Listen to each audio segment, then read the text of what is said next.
ត្រឹមរយៈពេល10ថ្ងៃកម្ពុជាថៃបានចុះពិនិត្យទីតាំងជាក់ស្ដែងលើការងារបោះបង្គោលបណ្ដោះអាសន្ននៅកំណាត់ខ្សែព្រំដែនចន្លោះបង្គោលលេខ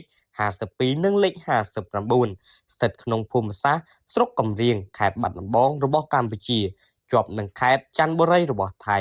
ដោយបានបោះបង្គោលបណ្ដោះអាសន្ននៅលើដីជាក់ស្ដែងបានចំនួន94បង្គោលស្មើនឹង56%យោងតាមមន្ត្រីជាន់ខ្ពស់នៃរដ្ឋលេខាធិការដ្ឋានកិច្ចការព្រំដែនកម្ពុជាបានឲ្យដឹងនៅថ្ងៃទី17ខែវិច្ឆិកានេះថាភាគីកម្ពុជានិងភាគីថៃបានឯកភាពគ្នាចុះអនុវត្តការងារនៅលើដីជាក់ស្ដែងចាប់ពីថ្ងៃទី8ខែវិច្ឆិកាឆ្នាំ2025រហូតមកដល់ថ្ងៃទី17ខែវិច្ឆិកាឆ្នាំ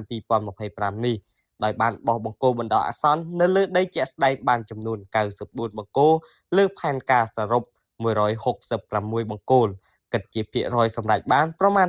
56%បើតាមរដ្ឋលេខាធិការកិច្ចការព្រំដែនកម្ពុជាភាគីទាំងពីរនឹងបន្តការងារបោះបង្គោលបណ្ដោះអាសន្ននេះឲ្យចប់តាមផែនការនាពេលដ៏ខ្លីខាងមុខ